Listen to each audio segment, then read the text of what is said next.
সুতি ২ নম্বর ব্লকে আজ শুরু হলো জনকল্যাণ শিবির। প্রথম দিন থেকে বিভিন্ন সরকারি দপ্তরে উপচে পড়া ভিড় লক্ষ্য করা যায়। সকাল থেকে সাধারণ মানুষ বিভিন্ন উন্নয়নমূলক প্রকল্পের সুবিধা পেতে শিবিরে উপস্থিত হন। এদিন শিবিরে বিভিন্ন সরকারি প্রকল্পের আবেদনপত্র বিতরণ ও জমা নেবার কাজ শুরু হয়।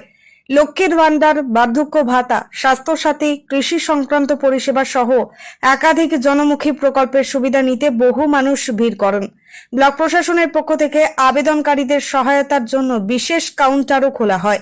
শিবিরে আসা সাধারণ মানুষের দাবি, এক ছাতার তলায় বিভিন্ন সরকারি পরিষেবা পাওয়ার সুযোগ হওয়ায় তাদের অনেকটাই সুবিধা হচ্ছে।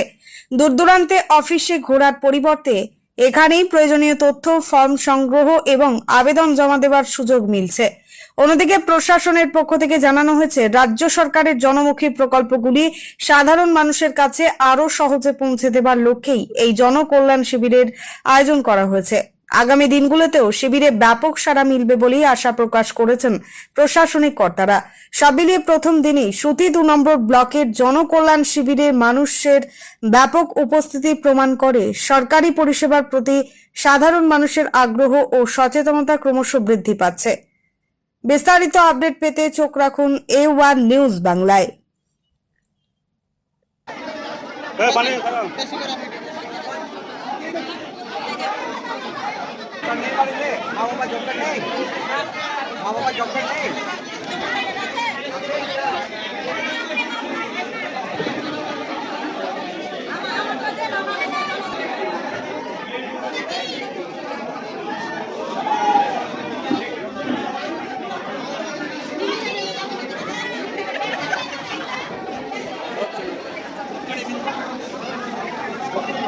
জনকল্যাণ শিবিরে উপচে পড়া ভিড় দেখলাম, তো কিরকম কাজ হচ্ছে?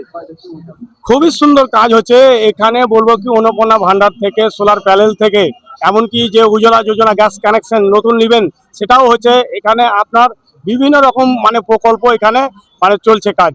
আজকে 54টা প্রকল্প চলছে কাজ। তার মধ্যে যেটা হচ্ছে আপনার যুবশক্তি আর একটা বার্ধক্য ভাতার, সেটা যুবশক্তিটা 22 তারিখে অনলাইনে শুরু হয়ে যাবে, আর বার্ধক্যটা আপনার ধীরে ধীরে ব্লকেই জমা নেবে। হ্যাঁ, তো এই যে যতগুলো প্রকল্প শুরু হয়েছে একসাথে, আজকে 2 জায়গায়, কিষাণ মান্ডিতে এক জায়গায়, বিডিও অফিসে এক জায়গায়, যে 2 জায়গায় আজকে শুরু হয়েছে, ব্যাপক লাগছে, খুবই সুন্দর লাগছে।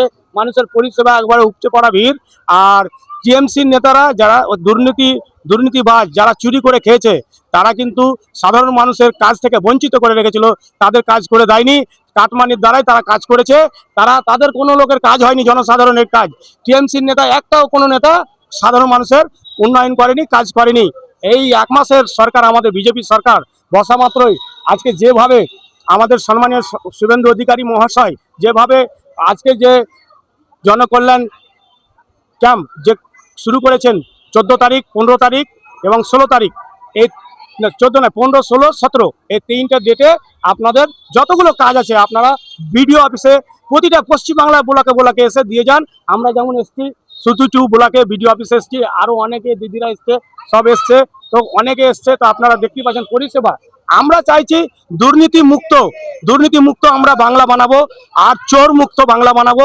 সুতিতে অনেক দুর্নীতিবাজ যারা টাকা চুরি করেছে, টাকা খেয়েছে, সেই চোরগুলোকে ধরে আমরা ডিম ভাঙবো। সেই সাধারণ মানুষ ডিম ভাঙবে, সেই জন্য আমরা অপেক্ষা করছি। যারা চুরি করেছে এই সুতি 2 ব্লকে, যারা সাধারণ মানুষের টাকা লুট করেছে, তারাকে আমরা ধরে আমরা তাদের নানির বাড়ি পাঠাবার ব্যবস্থা করছি। আর দেখছেন তো সাধারণ মানুষের আমরা উপকার করার জন্য আমাদের পুরো টিম, আমাদের এই সুতি 2 ব্লকের স্টাফ লেগে পড়েছে, এবং আমাদের ভারতীয় জনতা পার্টির কর্মী তারাও এসছেন। এই মানুষগুলো যতগুলো এসছে, তাদের কোনো কাজ করে দেয়নি টিএমসি নেতারা। তাদের কাজগুলো ঝুলিয়ে রেখেছে। কে কংগ্রেস করে, সিপিএম করে, কে বিজেপি করে, তাদের কাজগুলো একটা কাজ হয়নি।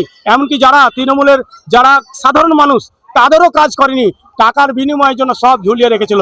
আজকে দেখছেন উপচে পড়া ভিড়। আমি খুব খুশি। আমি সম্মানীয় শুভেন্দু অধিকারী মহাশয়কে ধন্যবাদ জানাবো। আমাদের ডবল ইঞ্জিনের সরকার সম্মানীয় প্রধানমন্ত্রী মোদীজিকে আমি ধন্যবাদ জানাবো। বুঝতেই পারছেন আজকে উপচে পড়া ভিড়। আপনি একটু এদিকে দেখলেন।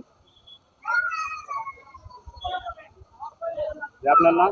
আমার নাম ইউনুস শেখ। আমি ভারতীয় জনতা পার্টির সংখ্যালঘু মোর্চা জেলা সভাপতি ইউনুস শেখ।